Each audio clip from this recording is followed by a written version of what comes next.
آیا پنشیریان لندغران دی؟ آیا پنشیری ها لندغر هستند؟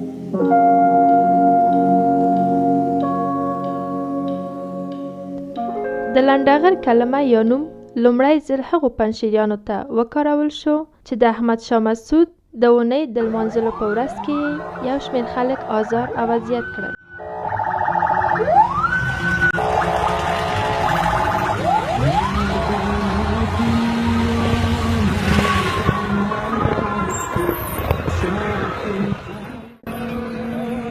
دغو کسانو چې وسلې په لاسو کې وې، یو شمېر خلک ژوبل او په یو شمېر کابل ښاریانو یې ډزې وکړې او ویې وژل. لنډغر په عامه اصطلاح کې هغو کسانو ته ویل کېږي چې د خپلو میندو او پلرونو لخوا له کوره شړل شوي وي او یا په کور کې د مور او پلار له اجازې پرته هر کار ته لاس اچوي. عجیب آباد طیاره د آسمان بره، طیاره را د آسمان میزنم، موتر دولتی را در سرک نمیمانم تا که پاسخ نتی بگم. حالا ما بعد آماده شدیم نمیمانم، ما والا گفتم از ذره ذره کارتان حسابی میگیرم. لندغران معمولا کوشش کوي چې په خلکو کې ویره واچوي. دوی د دې کار دپاره په چاقو او یا په یوې بلې وسیلې مقابل لوری زخمی کوي څو هغه وډار شي او له مقاومت پرته خپلې پیسې ور وسپاري. نزنین نوشته نکنه، فهمیدی کله ما را چیزی یاد خراب میکنین ولی اگه هیچ گوی خورده بتانین کلت میاسه، کلت زنگ جامن بسته شده در زیر فوتو در زیر عکس‌ها. توی دنیای من آرام جانم، توی رنای من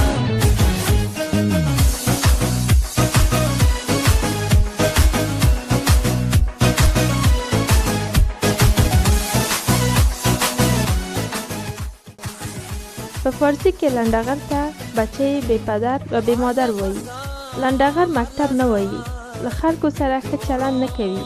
با خدا نزن که تو یک بلا سرت بیارم. با خودت فهمیدی؟ ای فخ جرسی دیگه کدام حوصله‌ام ندارم به طوری پشمیا ویدیو بانم. از سلامت رمات خدمت دوستان دیوالات جیگرتان نفس باش قصه گوتا که یگان تا پشت ما غفلت گفته روان است. ای بچه روز تو را میگم خوب فکرت بگی.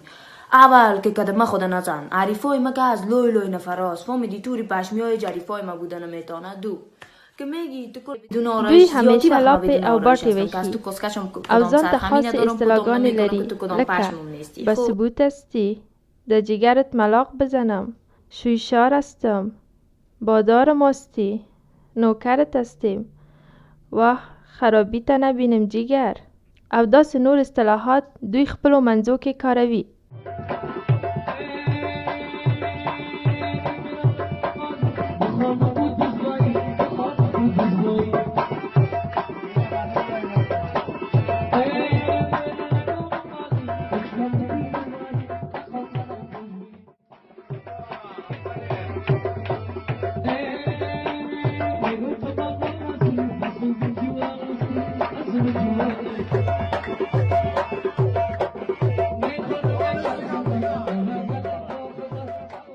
خب باید جواب بدی تو به ما کی بیادری پنشیر کدام سرای نیست. پنشیر سر عجیب آباد طیاره د آسمان بره، طیاره را د آسمان میزنم، موتر دولتی را در سرک نمیمانم تا که پاسخ نتی بگم. حالا ما بعد آماده شدیم نمیمانم، ما والا گفتم از لایبک کردم به خاطر یک چند وقت شد ما از فیسبوک بازی هم دور بودیم دیگه. حالا ما را بعض مردم ها آرام نمیمانم. ما حالا است که ناموس تو را پنشیری نگاه میکنه، ناموس تو را زمانکوری نگاه میکنه. تو آمدی که ما بردار ناموس پنشیری قراره و تو چشمای سیاه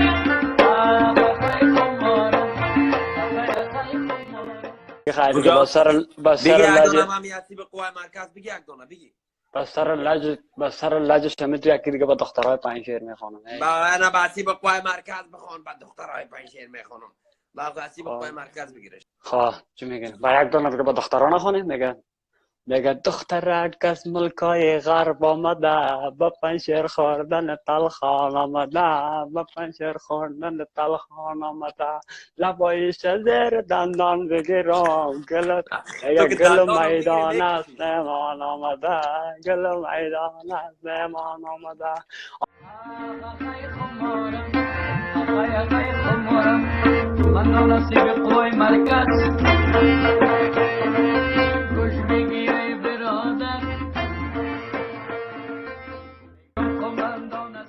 حتی لنډغران په کرایه کېږي هم. مثلا یو کس کولی شي د پیسو په مقابل کې یو لنډغر په کرایه کړي. لنډغر د پیسو په مقابل کې هر ناروا کار او جنایت په خوشحالۍ سره ترسره کولی شي. لنډغران له یوې مخې عملیان او نشهیان دي، زیاتره یې چرسیان دي، سګرټ څکوي او نسوار هم اچوي، سپین دسمالونه په غاړه کې اچوي، پکول خولۍ په سر کوي او په لاره چاک چاک ګرځي. خپل مخونه هر وخت نه مینځي، چټل پټل ګرځي. دست جان جور است. تشکر. شما تایید هستین؟ بخیر هستین انشالله؟ به چوار استید نگه بده باشیم. داور جان سلامات رامات در خدادان از این قوای برگرد بسرود روبای اسبان اخی ببارم اخی ببارم تو رجان خیرخانه لنډغران وایي لنډغر چې څومره چټل ناولی او ویرونکی وي هغومره ښه وي، ځکه د خلکو ترې ژر ویره کېږي. لنډغران معمولا د یوې سیمې وو. زیات شمېر لنډغران پنجشیریان او د نورو سیمو تاجک او یا فارسي ژبې وو. تاریخ وایي چې لومړنی لنډغر د کابل د شمالي د کلکان په ولسوالۍ کې یو سړی و چې حبیب الله نومېده، خو ټولو به د بچې سقاو په نامه یادوه. بچې سقاو هغه سړی و چې لومړی ځل یې د یوه ټوپک په خاطر یو عسکر یې مړ کړ او وروسته شمالي ته وتښتېد او هلته یې د غلو یوه لویه ډله جوړه کړه.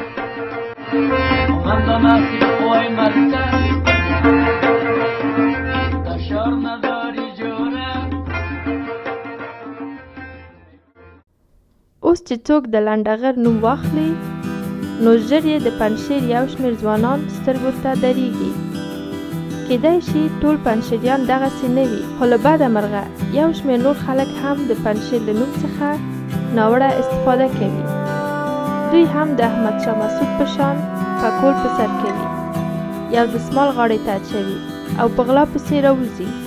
خو په هر حال په پنجشیر کې ډېر شریف او باعزته خلک هم شته چې باید احترام یې وشي او یو شمېر خلک باید د پنجشیر له نامه څخه په استفادې د خلکو په ناموس او مال تیری ونه کړي.